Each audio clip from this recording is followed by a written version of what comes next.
無論喺彎角幾努力都好，八六始終都係八六。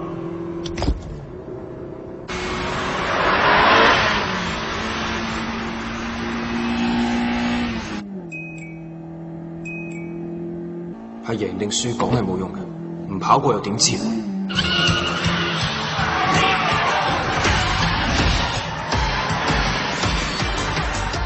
青池，你唔好令計劃失敗。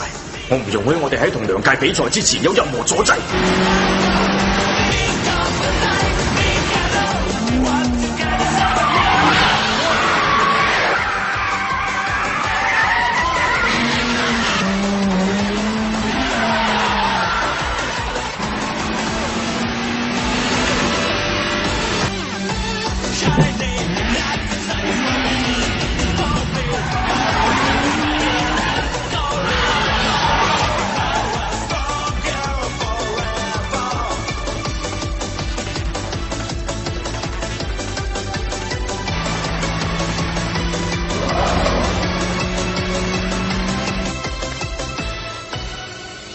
激氣啊！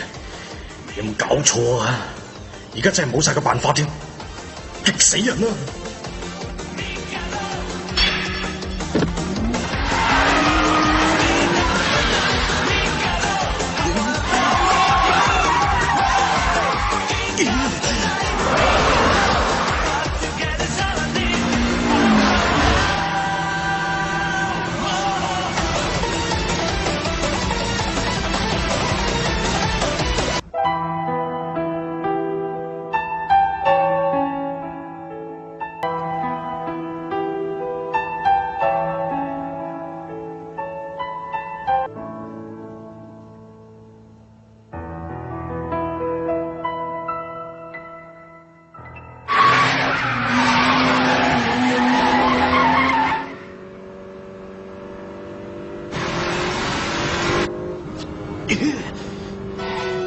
簡直就開玩笑！我揸住個 F4 對住架同時代脫節嘅86，點解又射住佢車尾行？你佢阻住唔可以踩油門添，要我忍受咁嘅挫敗感？喺我同 F4 嘅字典裏邊，就只有全速前進呢幾個字。對住咁嘅廢鐵對手，點解要用到 Simulation 3？我有種好唔舒服嘅感覺，點解我心水不寧嘅？點解我一直都覺得咁嬲噶？同藤原拓海比賽落車嘅話，呢段賽道係秋明呢一度最長最直嘅路。如果我想爬佢頭，簡直就係輕而易舉。真係激死我！我忍唔住啦！我要去啦！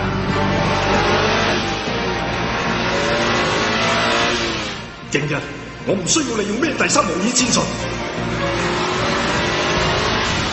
總之贏咗就冇怨言啦！我要贏啦！好快啊！睇到未啊？你而家應該明白咩叫級數唔同啦！以我呢份高昂嘅鬥志，開到最盡，好快你就喺倒後鏡消失。睇住嚟啦，86！轉彎困難嘅 4WD 做到偏移，甚至要用極之高速嘅入彎，呢一點都知道。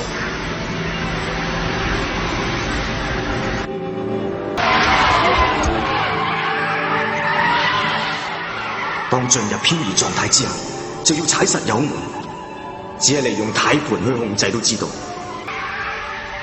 踩盡有無就係 4W 可以利用其他車冇可能做到嘅壓倒性高速去轉彎。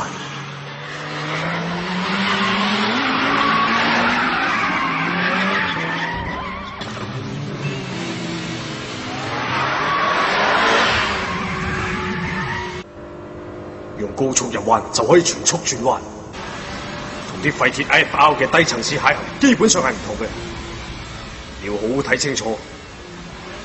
不過你係喺睇到我嘅距離先再算啦，都冇可能喺我附近嘅啦，喺好遠咧。咩話？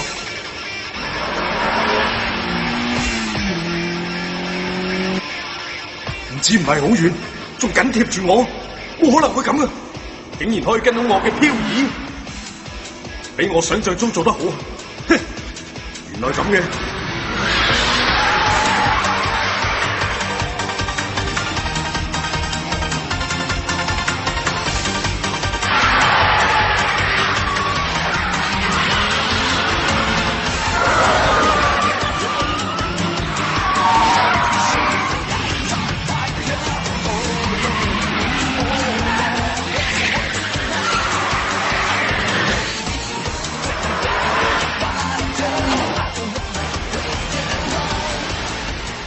我明白啦，我激氣嘅理由唔係因為唔可以喺直路踩盡油門而覺得挫敗，真正嘅理由係我喺跟住8落尾嗰陣，隱約感覺到啲嘢。雖然我唔想承認，但我知道喺轉彎位真係慢佢少少。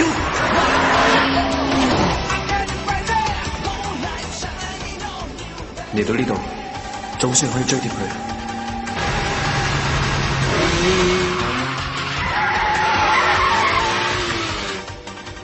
唔可以拋離佢嘅理由，仲有一個就係秋明呢一帶嘅賽道直路好短，馬力嘅差別唔容易發揮。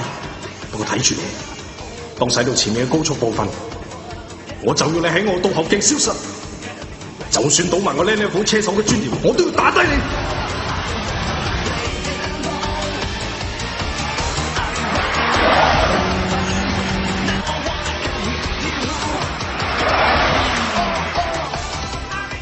過咗呢一段微斜而長嘅高速直路之後，一定係髮夾彎。呢個係山路嘅定律。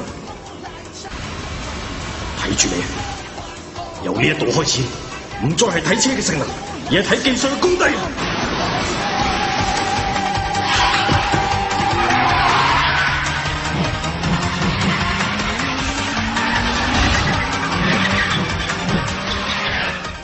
啊，好快！佢真係好快！佢架車好快啊！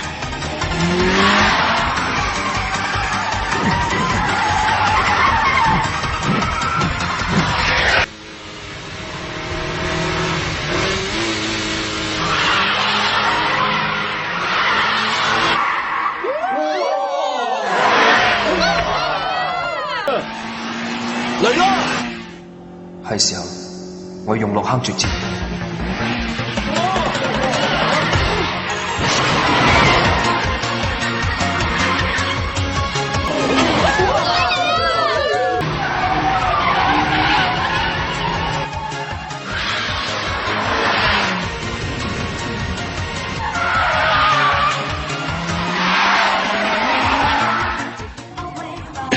果然跟得好貼啊！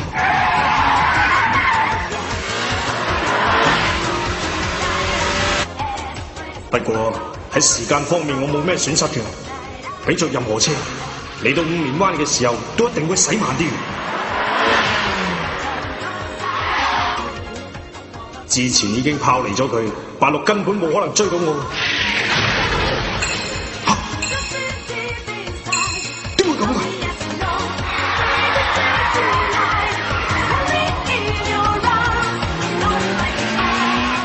究竟發生咩事啊？點解86會喺正我後邊嘅？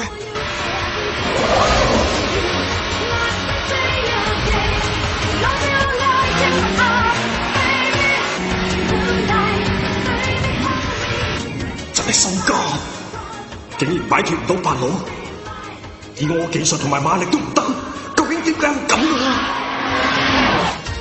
激氣啊！玩住我！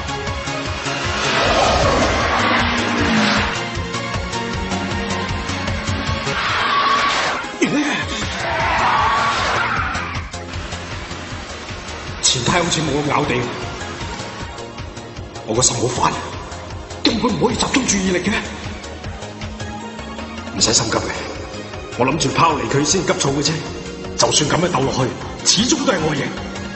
我而家處身喺壓倒性同有利嘅位置，佢轉彎雖然好快，但係冇可能喺轉彎嗰度爬我頭嘅。我一到咗直路，我就會快過佢。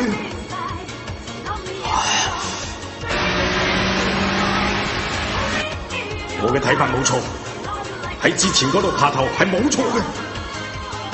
今日贏過佢一定係我。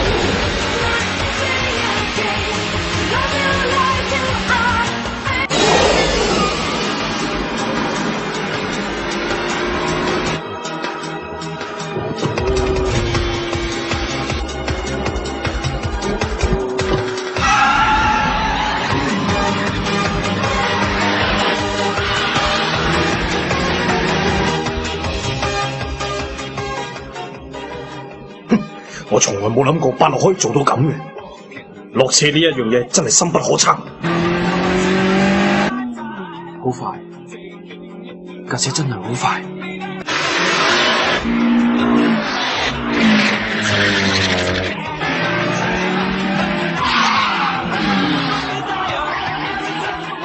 當剎車之後貼欄上嚟，距離就拉近咗。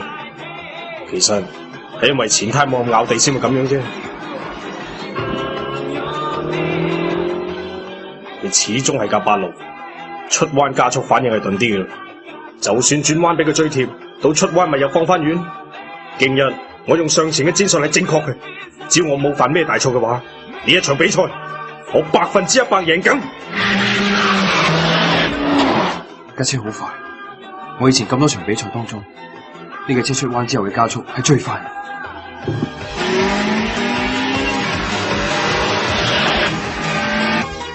馬力上嘅差別根本追貼唔到佢，我第一次深深感覺到呢樣嘢。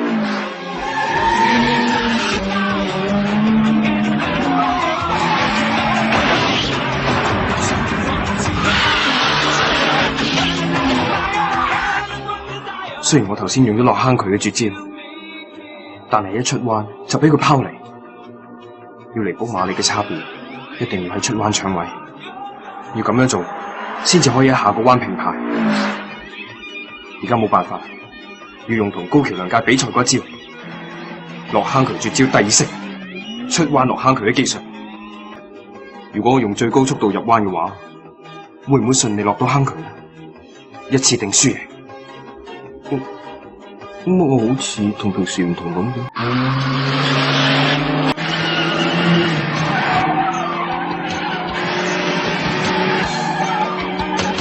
喺呢度，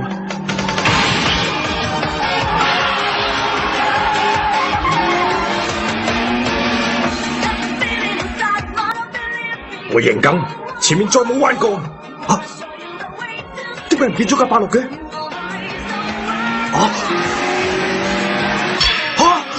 點會咁噶？86出彎嘅時候，竟然追到 F4。喺內彎俾佢追到，點會咁噶？架86已經咁殘，準備攞去趟車場噶啦，點會仲有咁嘅速度嘅？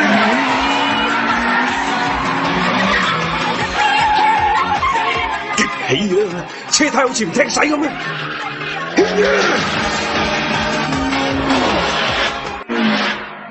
根本冇機會俾佢翻身。